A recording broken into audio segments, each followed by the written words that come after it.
bienvenue tout le monde dans cette 30e GDG. J'ai le plaisir de finir l'année avec cette présentation.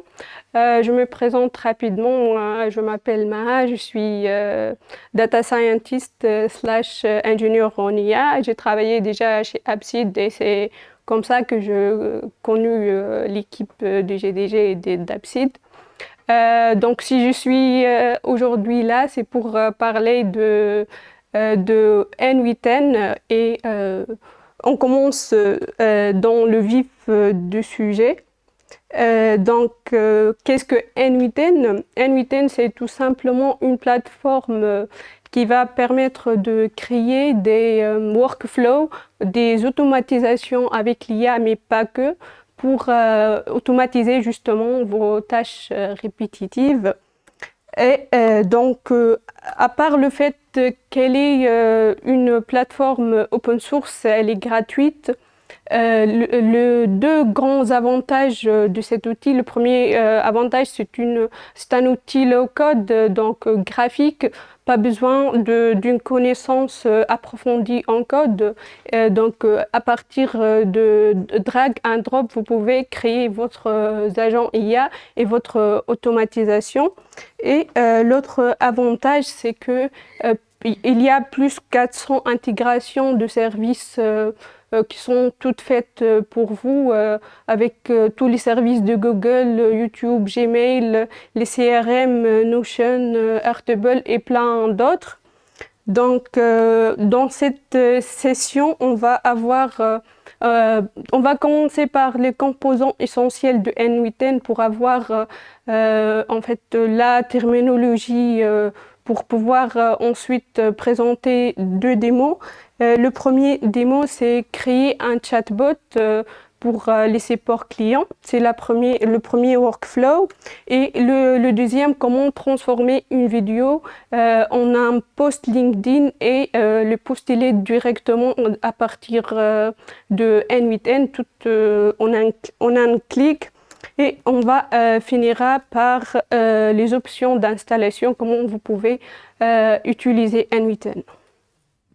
Mais avant de commencer, j'aime bien avoir une idée sur comment vous utilisez N8N, l'IA génératif en général. Donc, si vous utilisez ChatGPT juste pour coder, vous levez votre main. OK. Si vous utilisez GitHub Copilot ou bien Cursor ou bien... Okay. Ouais. Et si vous créez vos propres agents pour d'autres use cases? OK. Il n'y a pas beaucoup de monde. OK. 3, j'espère... On a le droit de coder sans IA pour l'instant. Pas trop. Ah bon? Okay. Ouais. Donc, je vois qu'il n'y a pas beaucoup de monde qui utilise l'IA pour d'autres use cases autres que le code. Et j'espère que la présentation d'aujourd'hui vous donne la liberté de créer d'autres agents pour d'autres use cases. Pour parler de terminologie utilisée, on peut commencer par un workflow. Un workflow, c'est tout simplement l'ensemble des actions automatisées. Et un flow de workflow normal, ça commence toujours par un déclencheur. On aura notre traitement et après, à la fin, on aura une action finale. Donc, pour les composantes essentielles, les workflows en fait, se composent principalement de nœuds. On a 4 types de nœuds. Le premier, c'est les triggers, ce sont les déclencheurs avec lesquels on va déclencher notre workflow et il arrive tout au début de workflow. Et l'autre nœud, même si c'est un outil low-code ou bien no-code, il y a des nœuds qui nous permettent d'écrire un code soit en Python, soit en JS pour des logiques complexes qui sont pas disponibles sur N8N. Il y a aussi un autre type, le flow, là où on trouve des conditions de boucle et de fusion entre les différents nœuds. Et le dernier type, ce sont les agents IA qu'on peut les customiser. Et donc, pour ces agents, on a 3 paramètres à configurer. Choisir son modèle, choisir la mémoire et les outils disponibles qu'on peut mettre à disposition à notre agent. Donc, pour la démo, je vais vous montrer comment construire un chatbot personnalisé. Son objectif, c'est pour les supports clients, c'est pour répondre aux questions des clients concernant vos offres et vos produits. L'avantage, c'est réduire le temps, avoir un chatbot qui est disponible 24/24. Donc pour cela, on va utiliser du nœud, des agents IA, des triggers et de flow pour la logique. Donc pour passer justement, pour vous montrer le workflow, donc ça c'est l'interface de N8N et moi je l'ai en local pour le moment. Donc pour créer un nouveau workflow, je vais cliquer sur ce bouton plus. Et j'ai choisi Workflow. Et ici, voilà l'interface. Donc, je clique ici sur le bouton plus et là, il me propose les triggers puisque tout Workflow commence par un trigger. Donc, puisqu'on va créer un chatbot, on va choisir un trigger on chat message. Et donc, dès qu'on voit un message à notre chatbot, là, le workflow se lance. Donc, là où l'agent conversationnel de support client va être fonctionnel. Donc, je vais activer ça. Make it chat public available. C'est cette URL là, on va aller sur cette URL pour pouvoir tester notre chat. Donc, et ici, on peut spécifier le message dès qu'on arrive sur notre chatbot. Donc, je peux écrire bonjour. Je dois changer. Bonjour, je suis votre assistant pour répondre à vos questions.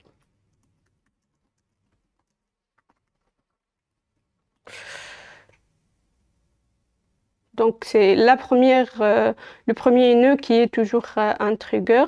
Et ici, on va avoir un autre nœud qui va être notre agent IA. Donc, je vais choisir l'agent IA. Et pour cet agent, il est lié du coup à notre trigger. Et pour cet agent, on va spécifier trois paramètres, le modèle, la mémoire et l'outil. Donc pour commencer avec le modèle, ici, on va pouvoir choisir parmi les modèles qui existent, presque tous les modèles existent, ici sur N8N. Moi, je vais utiliser Grok. Donc, si vous ne connaissez pas Grok, Grok, c'est une plateforme qui héberge les modèles open source et que vous pouvez utiliser gratuitement dans vos applications. Pour le configurer, donc ici normalement on doit créer new credential pour saisir l'API que vous allez trouver sur grok.com. Si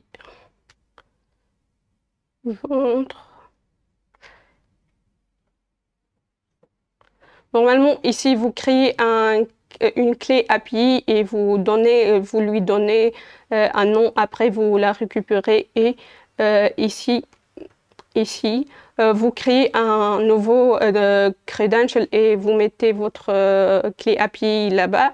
Donc, pour les modèles, je vais utiliser GPT-OS 120B. C'est le modèle de OpenAI, open source. Donc, on a défini du coup notre modèle. Maintenant, on va définir le prompt. Donc, puisque c'est un agent pour les supports clients, on va définir le prompt suivant. Donc, pour notre agent, on va lui donner une identité. Tu es un shopbot, l'assistant support de boutique en ligne. Ça, c'est la boutique, le nom de la boutique. On va lui donner un rôle et on va lui donner des connaissances, des informations sur la livraison, sur les retours, sur le contact et des instructions claires. En fait, comment il doit répondre. Salue chaleureusement les clients, pose des questions de clarification si nécessaire, fournit des informations précises et les contraintes, ce qu'il ne faut pas le faire, ne traite pas les informations de paiement, n'accède pas au compte client. En fait, ça, c'est un exemple d'une manière de donner les informations à l'agent. L'autre manière, c'est de vraiment de faire un RAG, c'est-à-dire de donner des fichiers, des grands fichiers à notre agent pour qu'il puisse faire la recherche. Mais pour la simplicité de use case, je choisis cette prompt. Et j'ai inclus toutes les informations dans les prompts. Donc, je vais faire copier. Ça, c'est l'API. Normalement, je dois la changer. Et là, je vais ajouter une nouvelle option, c'est le system message. Le system message, c'est le prompt qu'on va lui donner à notre agent pour lui donner une idée ou bien des instructions, comment il doit répondre quand il reçoit une requête de la part de l'utilisateur. Donc, on va juste copier ce qu'on vient de faire, ce que je viens de vous montrer. Donc, on a défini le modèle, on a défini le prompt. Il nous reste la mémoire. En fait, qu'est-ce que la mémoire, qu'est-ce qu'elle permet de faire? En fait, si vous donnez à votre agent une question et une information, vous lui dites que je m'appelle Maha et dans la requête suivante, vous lui posez les questions, comment je m'appelle, sans mémoire, il ne va pas être capable de se rappeler de mon prénom. Donc, pour qu'il peut se rappeler de toute l'historique de la conversation, on doit ajouter la mémoire. Donc, il suffit de cliquer ici sur mémoire et de choisir Simple Memory. Donc ici, Context Window Length 5, donc il va être capable de se rappeler de 5 derniers messages. Ici, donc il nous reste une autre chose à faire, c'est en fait pour que chaque utilisateur, pour que chaque utilisateur a un historique indépendant, c'est-à-dire un agent qui communique avec un utilisateur A ne doit pas avoir l'accès vers l'historique d'un utilisateur B. Donc pour cela, on va ajouter un nœud de code. Un nœud de code et on va lui donner le bout de code que je dois le copier parce que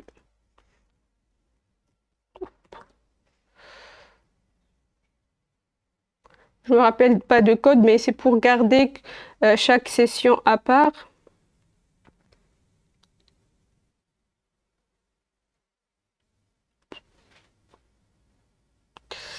Voilà le code qu'on va copier.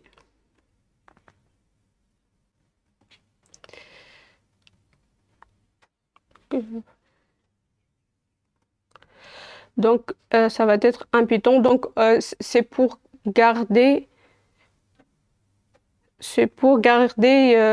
chaque session à part et pour que l'historique des histoires, des conversations ne s'ajoute pas. Donc, je vais supprimer le lien ici et je vais mettre le code entre les deux nœuds. Normalement, notre chatbot, il est actif. Donc ici, on va rendre notre chatbot accessible à partir de ce URL-là. Donc, je vais copier cette URL et en quelques minutes, normalement, on va avoir une interface de chatbot toute prête et avec le message qu'on a spécifié juste avant dans le trigger chat. Et on peut lui poser des questions sur les heures d'ouverture de travail. C'est l'effet de mon. Et c'est bon, donc je vais maintenant lui poser les questions. Quels sont vos horaires?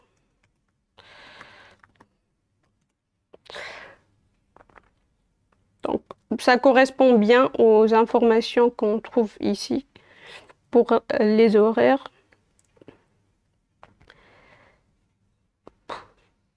De lundi à vendredi de 9h à 18h. C'est ce qui est écrit ici exactement. Donc, si je résume, donc on a commencé notre workflow avec un chat trigger pour déclencher le workflow. On a défini notre agent avec le système prompt, avec les modèles, avec la mémoire. Et ici, on peut ajouter des outils, d'autres outils de code, autres outils de recherche de RAG. Et entre les deux, on a ajouté un nœud de code qui va garder l'historique de chaque conversation à part. Donc ça c'est le premier workflow. Donc en quelques minutes on était capable de faire un chatbot avec une interface. C'est la puissance de N8N. Il va vous permettre de créer un chatbot customisable avec des RAG et avec plein d'autres outils, et il va vous fournir justement le chat. Donc maintenant on va passer au deuxième démo. Donc ça c'est ce qu'on a fait. Donc, on va transformer une vidéo en une publication LinkedIn et ça va être publié directement à partir de N8N.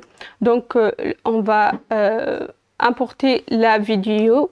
On va faire une transcription de la vidéo. On va transformer la voix en texte et on va générer le post LinkedIn avec un agent IA qui va transformer le script en un post LinkedIn et finalement on va le poster directement. Donc je ne veux pas les créer de A à Z puisqu'il y a plusieurs configurations à faire. Mais je vais vous montrer à quoi ça ressemble.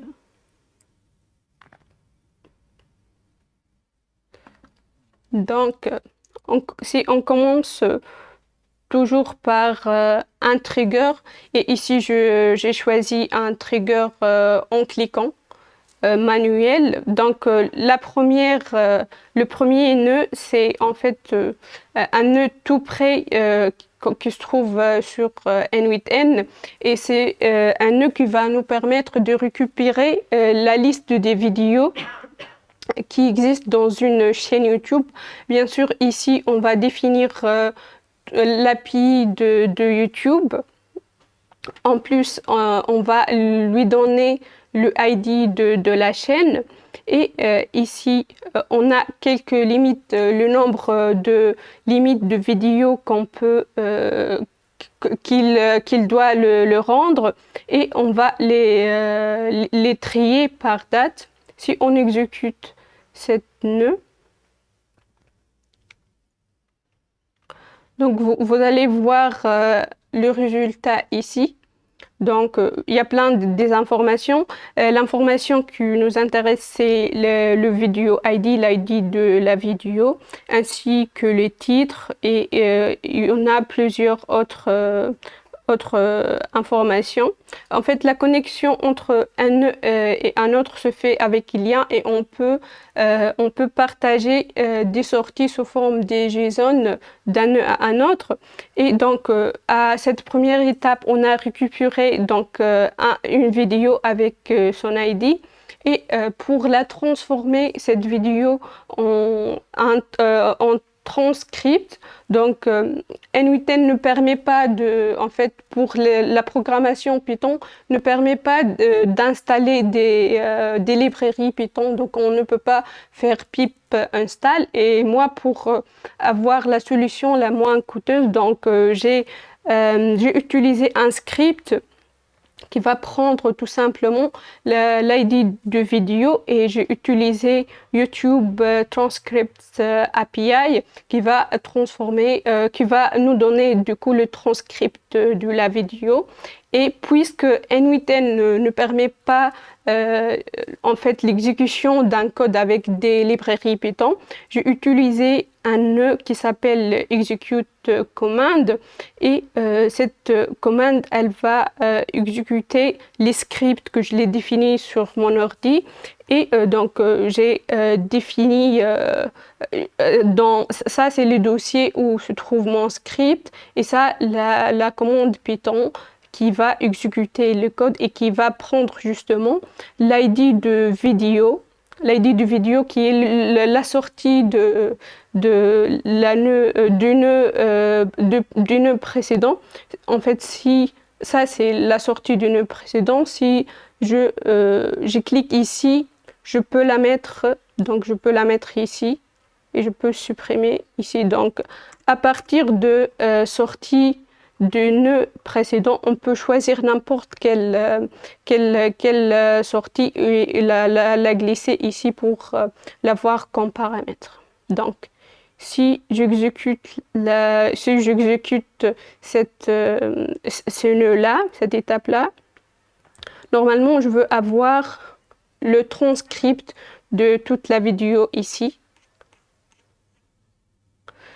L'étape suivante, c'est on va avoir notre agent IA, et cette fois-ci, j'ai utilisé le modèle donc de Grok GPT-OS 120B, et pour le prompt, je lui dis ici, on l'a utilisé au niveau du user message, c'est-à-dire puisque notre agent, c'est pas un chatbot, donc il va pas recevoir des messages, il va pas recevoir des messages de l'utilisateur. Donc je lui donné directement le prompt du user.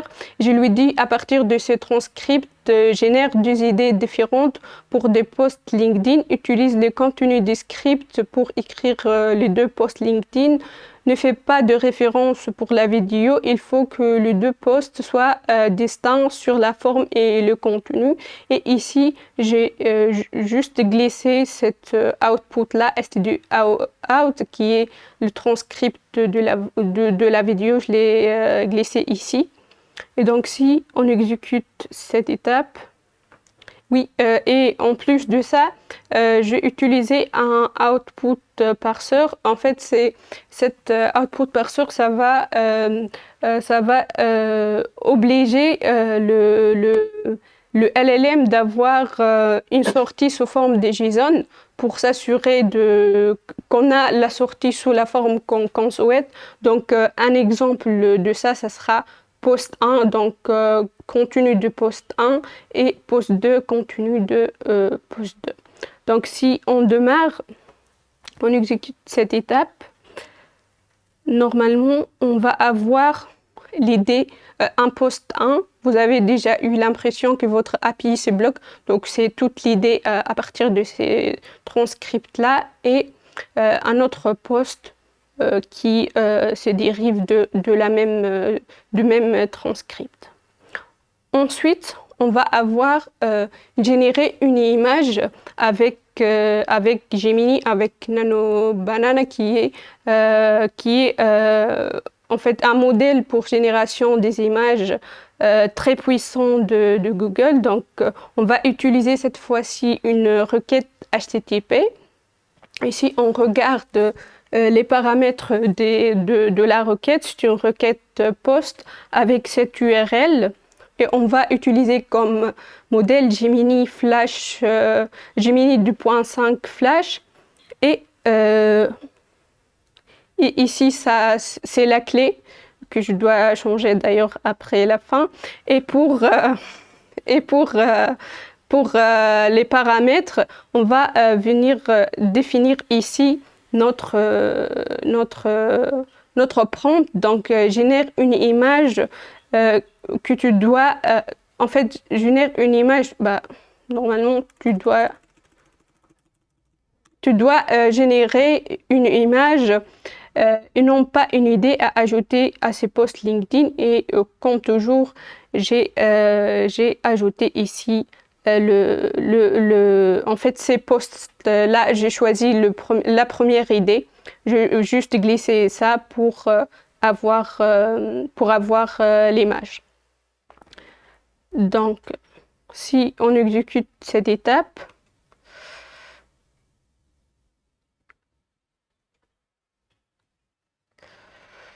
on ne va pas voir l'image tout de suite. En fait, il faut la convertir. Ici, la sortie, c'est sous forme de binaire. Donc, on va la transformer ici. On va la transformer ici en JSON. On va prendre que la partie qui nous intéresse de la réponse de l'API. Et ensuite, je dois exécuter cette étape. Et ici, on va la convertir en binaire et on va pouvoir voir l'image.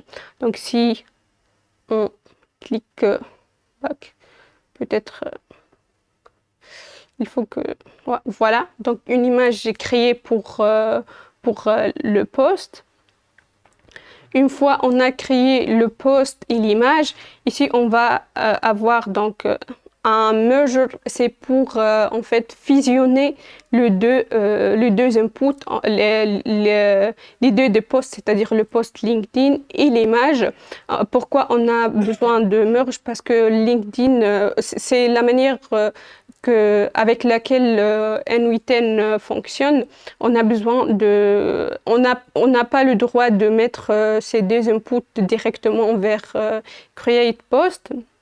Ici, donc, on exécute l'étape, on va avoir la forme de données binaire qui est l'image, et pour JSON, on va avoir le post 2, post 1. Donc ici, on va venir pour créer post. Il faut faire ici toutes les API avec LinkedIn. Il faut créer une page, c'est tout un tuto pour faire pour la partie API de LinkedIn. Et donc on va choisir une opération de création et on va choisir le nom de la personne sur LinkedIn.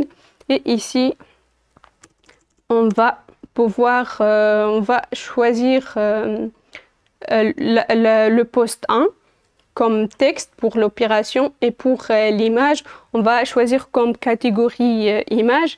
Et ici, input binary data, en fait, ici, on a dans la transformation, ici, on a data, donc le même paramètre qui contient l'image binaire doit être le même ici, dans data.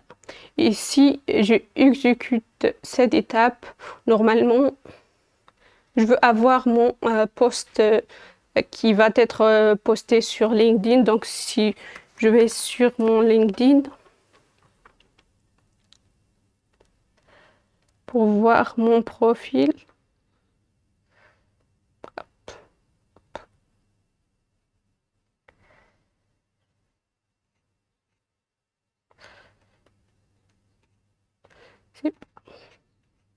Voilà, le post, il est là.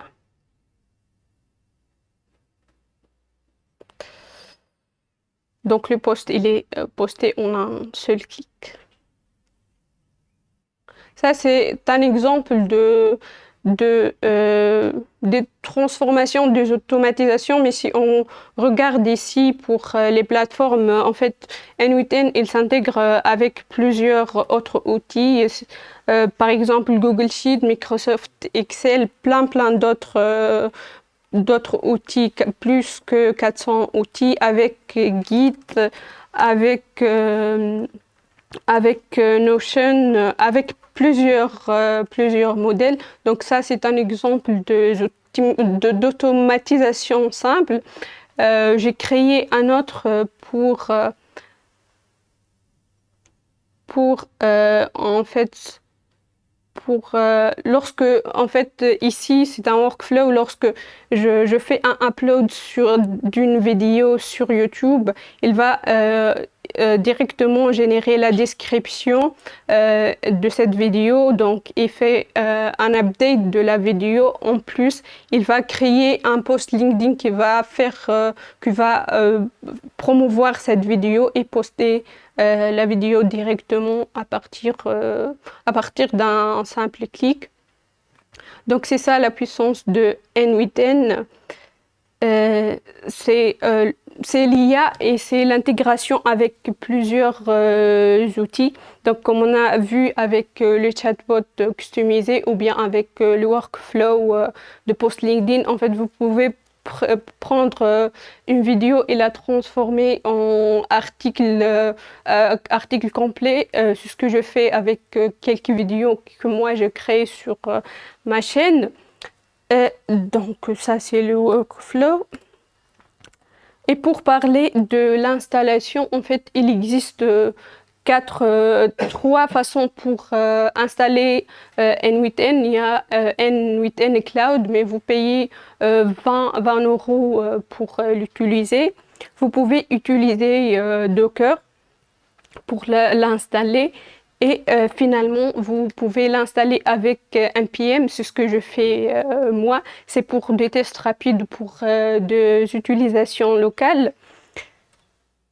Donc, vous pouvez même en fait héberger toute la plateforme n8n sur un serveur pour qu'il soit disponible à vos clients, à vos utilisateurs. Donc, comme on a vu, n8n propose une automatisation IA très puissante grâce à deux avantages qui ont l'IA et les intégrations avec différents services. Et en plus, il est gratuit si on le compare avec d'autres outils d'automatisation comme Make ou bien Zapier.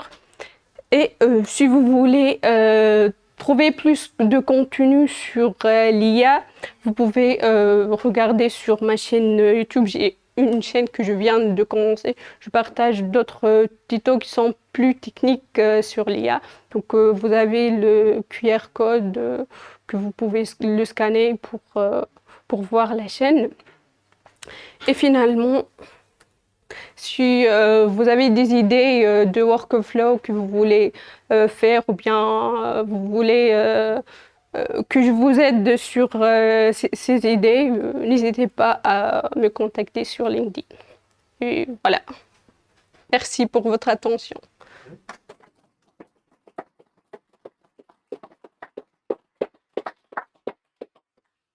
Et si vous avez des questions, bien sûr, n'hésitez pas, oui.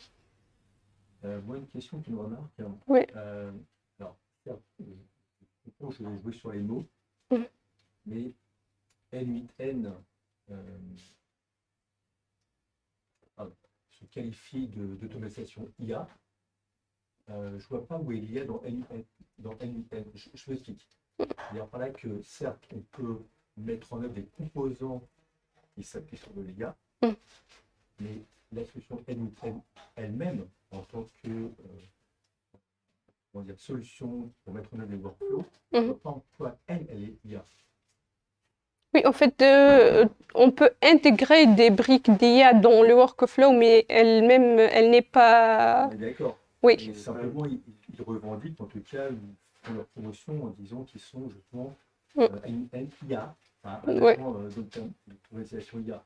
Ouais. N'importe quelle autre solution d'automatisation, effectivement, peut revendiquer la même chose, simplement en proposant d'intégrer des briques, effectivement, après du ChatGPT, du Gemini, etc.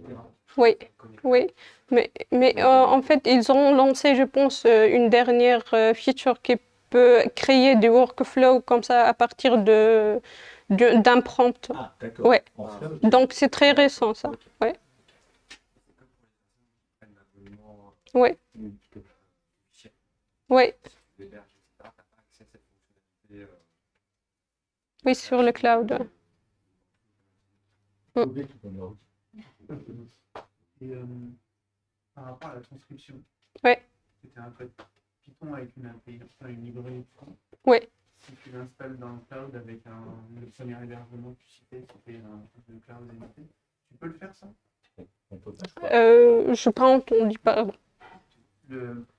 La librairie de transcription que tu as Ouais. utilisée, Ouais. tu as dit que par défaut, NLP ne permettait pas d'exécuter de librairie. Ouais. Je me demandais si dans la première offre d'hébergement que tu as proposée, Ouais. est-ce que c'est possible de faire ce genre de choses? Cloud, non, je pense pas. Non. C'est quoi les possibilités de workflow sur la prospection? En fait, on peut automatiser à partir d'un CRM ou bien des mails. On peut ajouter un workflow qui va extraire tous ces prospections et soit qualifier les prospections, soit en fait, il peut automatiser la recherche de prospection et écrire des messages personnalisés. Donc, oui, on peut. Et il peut aller chercher justement une base de prospection, donc créer la propre base de données et derrière lancer sa campagne de prospection en fonction d'un film. Oui, oui, oui. Via Apollo ou autre? Pardon? Via Apollo ou il y a des outils qui sont assez intégrés Oui, Dans les applications que tu présenter, des outils d'enrichissement, Ouais. etc., qui vont vous permettre de faire du scrapping. Voilà. Sinon, tu peux le positionner sur le nom de domaine LinkedIn. Il aille rechercher, par exemple, que les profils LinkedIn, par exemple, qui faire de la prospection. Donc, là, c'est un réseau qui est assez intéressant de cibler. Et tu peux faire déjà pas mal de choses sans faire appel à ce genre d'outils payants assez vite. Ouais. Et affichage, etc. Donc, c'est assez intéressant de faire ça. Ouais. Merci. oui, oui. J'ai pas dit en fait quelque chose. Si vous allez sur N8N, il existe plusieurs workflows qui sont disponibles et que vous pouvez les télécharger tout simplement, les importer. Donc, ils sont classés par catégorie, mais c'est pas les intégrations. Mais c'est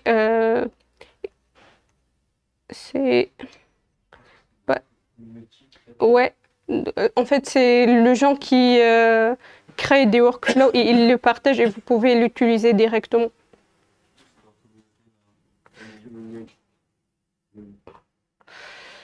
Voilà. Contribute.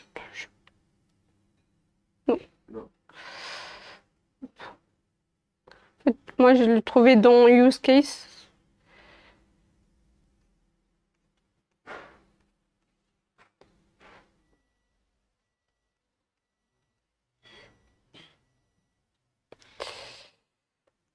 Si. Donc, vous pouvez ici chercher par catégorie, soit communication, cybersécurité, vous trouvez tous les catégories, ou bien vous cherchez ici par mot, par exemple, sales, ouais. Zéro intégration. parce que je dois décocher ça. Peut-être marketing. Non. J'ai l'impression que c'est le catalogue des composants. Et je ne sais pas si c'est les templates que tu cherches. C'est dans le marketing. Ah oui, ça c'est les outils, ça c'est les intégrations. Oui, bah en vrai je sais pas. Mais il y a un catalogue en fait, un template, ouais. Donc si on clique sur Sales,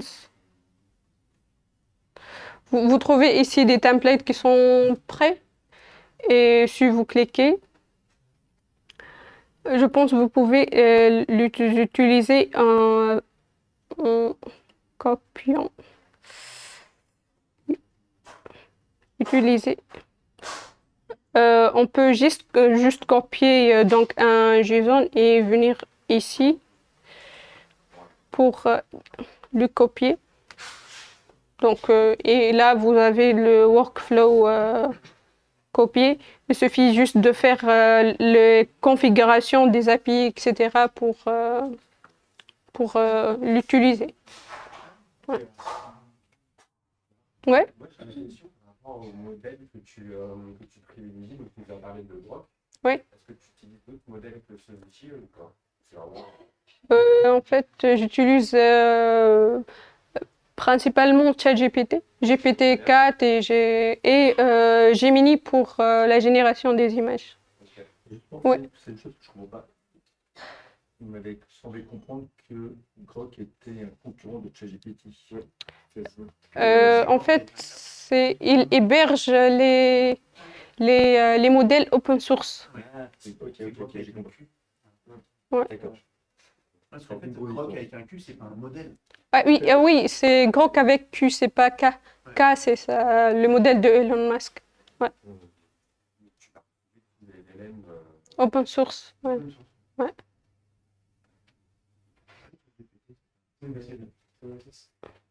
C'est le modèle de son nom, mais ok. Mm. T'as pas un modèle qui est aussi. Non. Non.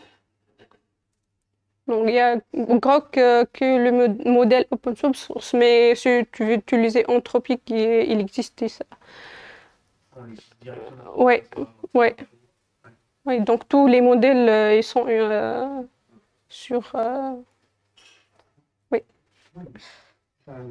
Est-ce qu'il existe un moyen d'appeler un workflow sur un terminal en ligne de commande et d'un point de vue performance entre les nœuds, quand il n'y a pas de temps d'attente dans un nœud en lui-même, comment est-ce que c'est de ce point de vue-là? J'ai jamais utilisé ça avec une ligne de commande, mais je pense que c'est faisable si on cherche. Je sais pas.